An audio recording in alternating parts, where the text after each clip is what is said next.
Adventures of the Saint, starring Vincent Price. The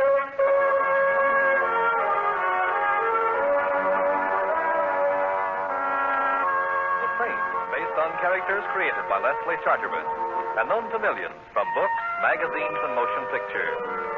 The Robin Hood of modern crime now comes to radio, starring Hollywood's brilliant and talented actor Vincent Price as The Saint. Waiter. Yes, monsieur. Waiter, will you tell the chef of this unhappy restaurant that he'd make a better shoemaker? Monsieur, shoemaker? Look at this miserable concoction. It's called a salad. But, monsieur... Don't but me. But, monsieur, I have something to tell you. Yes?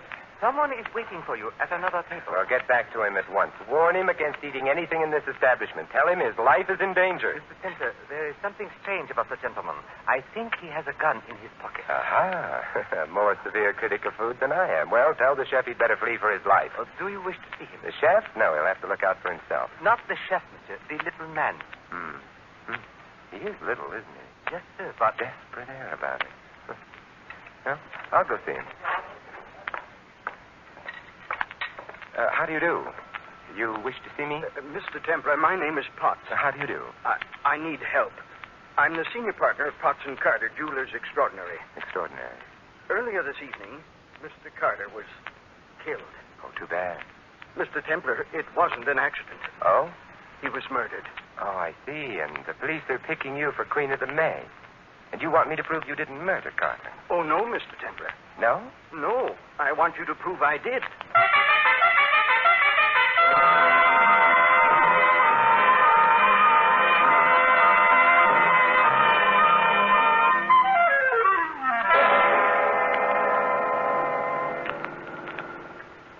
It's no use, Mr. Templer. I did kill Carter. Well, why wouldn't the police believe you? Because they couldn't find the corpse. There's usually one around after a murder, you know. Somebody stole this one. Stealing corpses is a rather restricted profession. Where did you kill your partner? In our establishment on Wilshire Boulevard. Oh, that's a nice place for it. When? Earlier this evening. And then you phoned the police from the shop? No, I couldn't bear the sight of Carter's body. I walked over to a nearby hotel and made my call from there. And then? I returned to the shop. I didn't go into the back. Where the shooting had taken place? Yes. I waited for the police. They arrived. I told them what had happened and let them into the back. But when you got there, the cupboard was there. Yes, Mr. Templer. No one had heard the shot? No, you see, it's a business neighborhood. It was evening. That's understandable. May I ask you a question, Mr. Potts? Of course. Are you tired of living? Right. Oh, you mean, why am I so anxious to have the police leave me? Yes. Because I shot Carter in self-defense. He's a larger man than I am. He was threatening me with physical violence. I acted only in self-defense. Oh, I see. Well, I'll drop you at your home, and, Mr. Potts, you've got a job. Yes? You've got to find your partner's body. But Now, ask yourself where you'd go if you were... No. No, he wouldn't be going anywhere himself. You better spend some time thinking about your friends. One of them might have removed the corpse in order to shield you. Or think of your enemies. Are you married? Yes, I am. Well, anyway, an enemy of yours might have moved the body to make the killing look like premeditated murder. One way or another, Mr. Potts, you've quite a bit to think about, haven't you?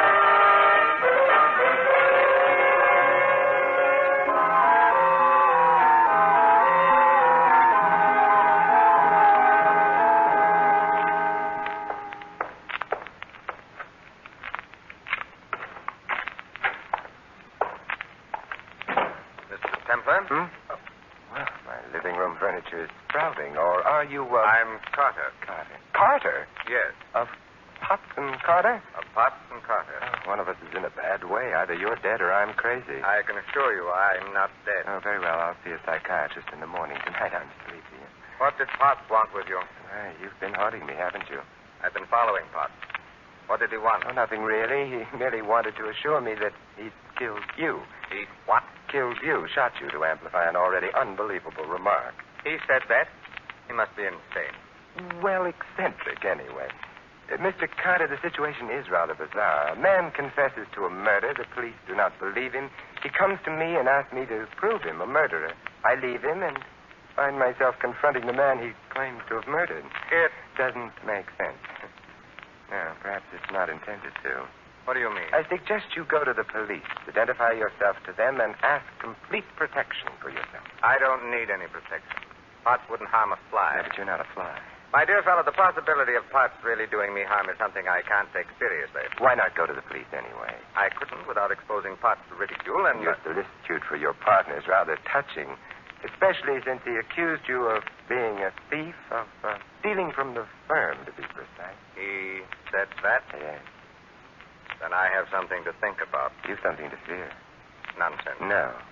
Now, a man has already confessed to your murder, and you're still alive. His confession may have been moonstruck madness, or it may have been prophecy. Good night, Mr. Carter.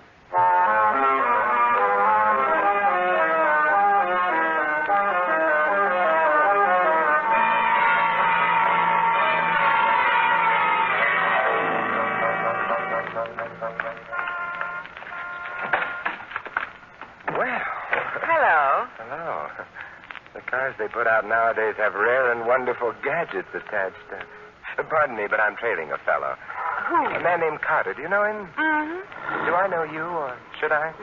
What do you think? Carter's cab is well in sight. Just a moment. I'll take my eyes off the cab for a moment and... yes, I should. What's your name? Claire. I'm Simon. I only bought this car yesterday. Are you part of the standard equipment? No, I go with his deluxe models only. Well, I'm so glad I paid for the extras. Claire, what? Doesn't matter. Depends on where we're going or what we do when we get there. This is a nice, quiet street. Hey, wait a minute. That's the ignition key. I know. Look, you've got the key. Mm-hmm. Well, may I borrow, eh? No. Now Carter's cab is out of sight. Oh, you're cute. This is as far as we're going. And now, Simon, what are we going to do?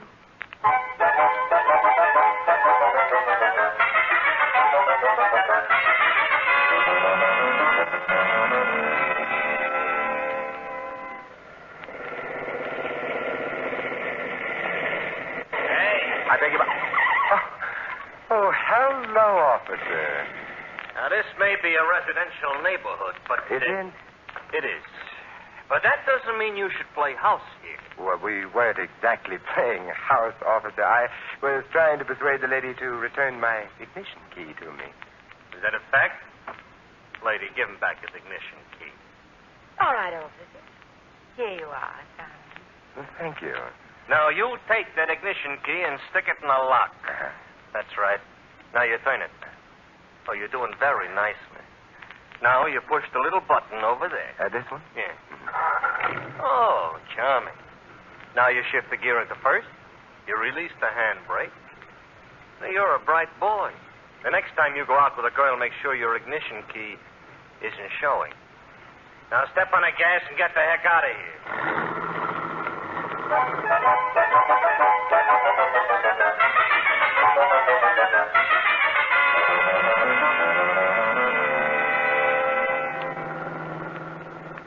Simon, are you angry with me? For delaying me?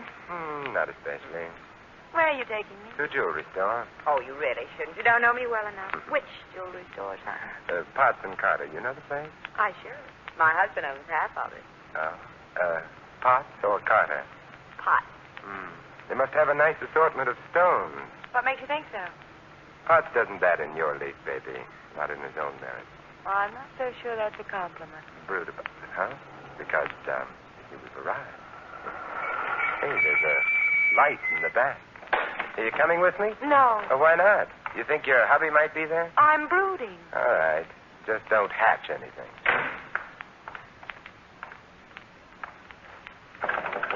Who's there? Open the door. Okay.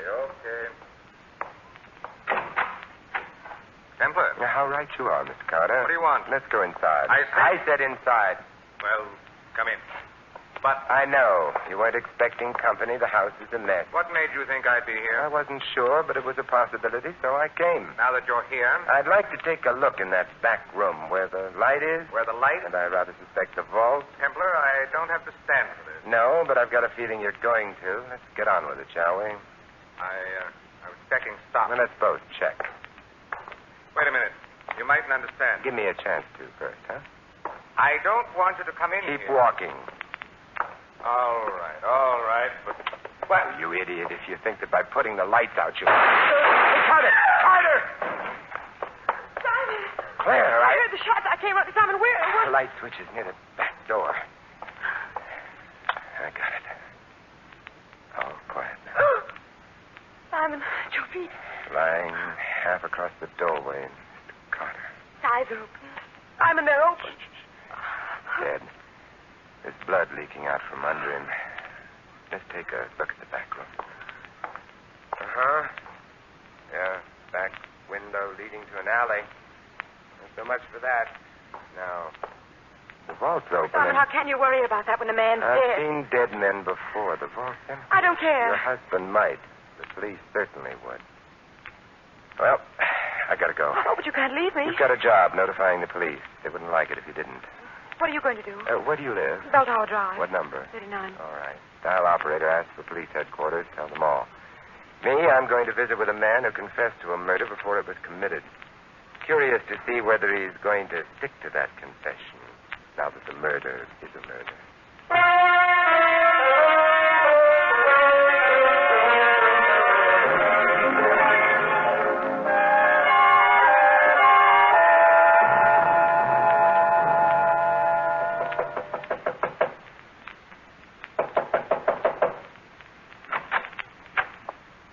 I want to see Mr. Potts. At this hour? Yes, I'm peculiar. I want to see Mr. Potts at this hour. I'm sorry, but... Save your regret. Good heavens, sir, you pushed me aside. Tonight you win the badge for alertness. Now shut the door. Yes, sir. Where's Potts? I refuse to... You're not the usual butler. You're young, big, and you look as if you've got muscles. Yet you let me push you aside as if you were a doddering old man. Why? My father was a butler before me, sir, and his father before him. We're accustomed to dealing with gentlemen, sir. Must be quite a come-down talking to me. Where's Potts? He's not at home, sir. You sure? Quite, sir. Let's go look for him as though we didn't know he was out. But I assure you, Don't. sir, that he...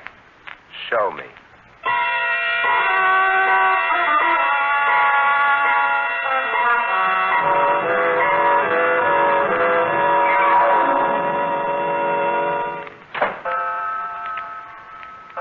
Well, he's not in the house. No, sir. Don't look so smug. Mrs. Potts isn't in the house either. You knew that, sir, before you looked. Tell me, how does she feel about her husband? I beg your pardon. All right. You've given me the proper outraged response. What's your name? Anderson, sir. Anderson, make a speech. Sure. Well, my father And his father before him. And I'll bet you they all knew exactly what cook were the master and mistress. So do you. What cook? Well, Mr. Potts is a very fine man. Mrs. Potts is a Very fine woman, and you take the high road, and I'll take the low road. Hey, company's coming. I will take the low road. Butler, who am I? I don't know, sir. Good. Then tell the police all about me when they arrive. And they'll be here soon. It'll give them something to think about besides Mrs. Potts. And, Anderson, Yes, sir? you think about something besides Mrs. Potts, too. Something like murder,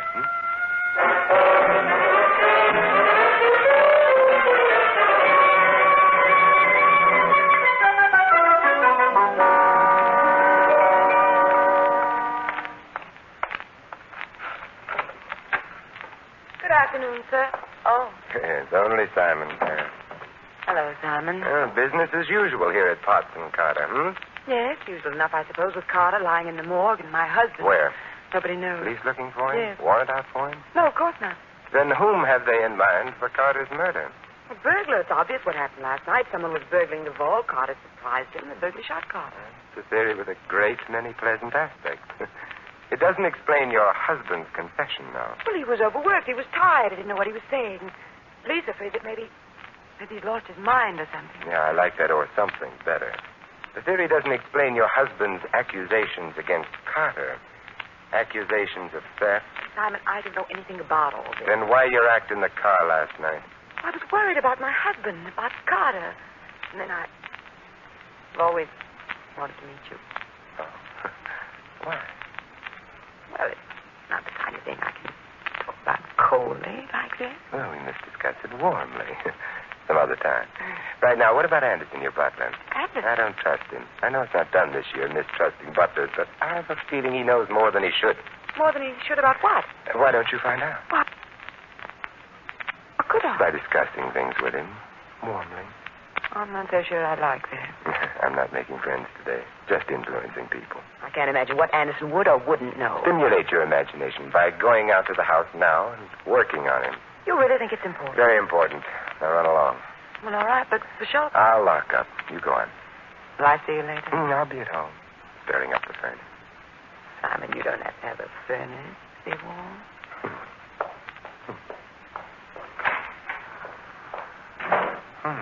Well, first the back door.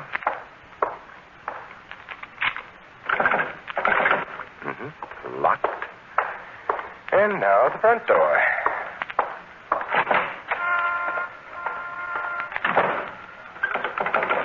Locked. Now? Hey. Yes? Hey, Sal. Yes? That's your heap over there? Yes, it is. Better take a cab. I like my heat. Now, don't look now, but some low characters let the air out a couple of your tires. Oh. Well, then suppose we go for a ride in your cab. 39 Bell Tower Drive. Okay. Say, did you happen to notice the happy prankster who deflated my tires? Sure, I noticed her. Why not? I'm under 80. Oh, well, why didn't you stop her? Mister, I'm a married man. That means I'm cautious. For all I knew, maybe you're the kind of fella likes a girl to deflate his tires for him. It depends on the circumstances, Cabby. Not so early in the morning. Okay. Next time I'll know you don't like a girl to deflate your tires for you in the morning. You don't think it's fun. No, I think it's murder.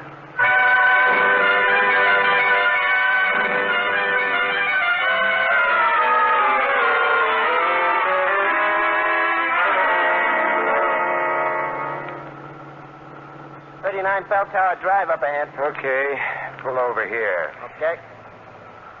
Nice stuff. Want I should wait for you? We'll both wait. For somebody to get to the house? No, for someone to leave it. Hey, mister. Yeah?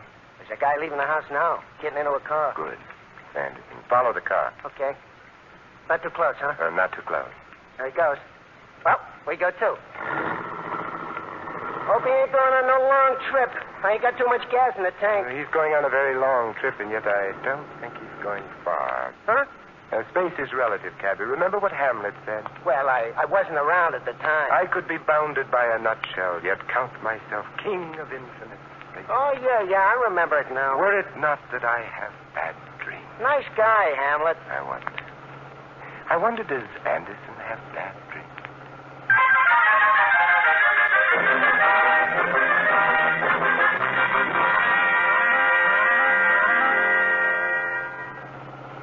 Getting dark. I don't like these hills when it starts getting dark. They're barren. Yeah, and they're steep. Hey, the guy we're trailing is turning off the road. Private driveway. Pull up to it and stop. Okay. The house is beyond the bend, quite near the road. Cabby. Yeah? I'm leaving you. Look, I want you to drive back to town. The instant you hit a place with a phone, call the police. Yeah, and tell him what? To warm a cell for a murderer. They can pick the murderer up here. Okay, pal. Just don't do nothing rash.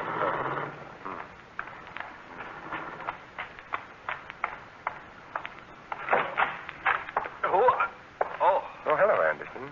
Fancy finding me here, Templar. Mr. Templar, whatever would your grandfather say? What do you want? I'm admiring the country home of the Potts. By the way, where is Mr. Potts? I don't know. Oh, who's that, a sick friend? Stay away from that door. Nonsense. It looks like a charming door. Works, too. Oh. Mr. Potts, tied and gagged. I told you to stay away I from don't accept advice graciously, nor do I care for lies. With lantern jaws. But lantern jaws are handy to hit. Now for you, Mr. Potts. We'll get the gag out of your mouth. There. You feel better? Oh, don't rush it. Your hands. Nice stuff. Shh, quiet. Look out behind you. What? Oh, hello, Claire. Hello. So glad you dropped in. You are? Yes. Remember I warned you about your butler? It was he who brought your husband here, tied him up, etc. That's interesting. You should ask me why I suspected him. Oh, all right, I'll tell you. When I visited your house and met Anderson for the first time, we had a little chat, in the course of which he remarked that I knew you weren't in the house before I searched it. That was odd, you know. Why? Because how did he know I'd seen you outside the house unless... Unless what? Let me help you to your feet, Mr. Barr. I can't move. Standing up will help restore the circulation. Unless what, Mr. Templar? Tut. So formal, Mr. Mr. Templar. Unless, Claire, you told him. Oh, why should I have told him that? Obviously, because you and he were in on this little plot together. Plot? To kill Carter and frame your husband for the murder. Thus you would inherit the business. And the butler. You're charming, Simon, but fantastically wrong. You're implying Anderson killed Carter. No. He'll go to the gas chamber as accessory. To whom? To you. Silly. Carter was shot from the back room. I was out front with you. You were at the front door, that's true. Carter was shot as he was going into the back room. His back, therefore, was to us. And yet, if you remember, he was shot in the back. Afterwards, we remarked how he lay face upward with the blood coming out from underneath him. You aren't a fool, are you? Oh, dear. I was wondering how long it would be before you produced the pistol. Mr. Potts, can you stand alone? I can't. I'm falling. Oh, then fall in your wife's direction. Well, Mrs. Potts, your gun, if you please. Thank you. Well, that's a good deal better. The police will be here shortly, and that will be that. Oh, relax, Mr. Potts. You've fallen to rise again, but your wife, I'm afraid, has deflated her last tire.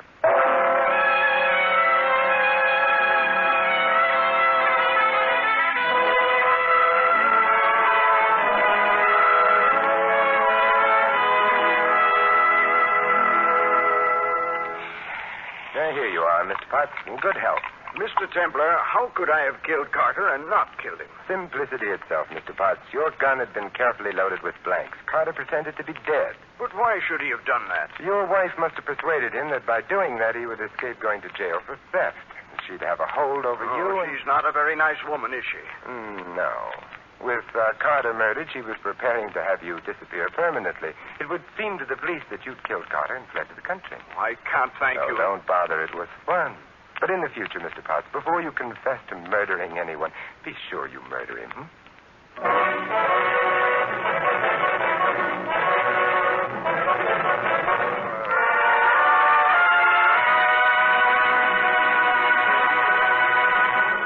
Been listening to another adventure of the Saint, the Robin Hood of modern crime. And now here is our star, Vincent Price. Ladies and gentlemen, freedom is everybody's job.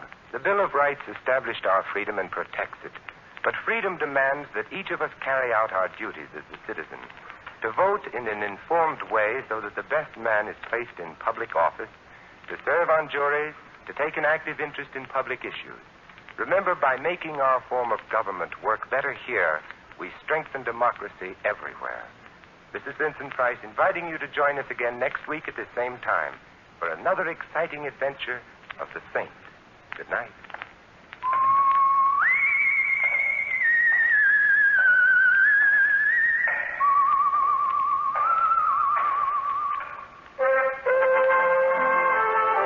Tonight's script of the Saint was written by Louis Vittes. Our cast included Betty Lou Gersten, Stanley Farrar, Ted Osborne, Larry Dobkin, and Tom Brown.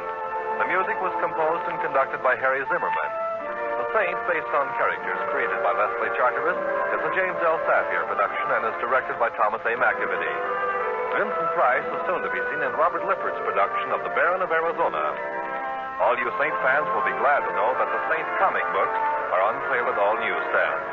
Your announcer, Merrill Ross. This is the Mutual Broadcasting System.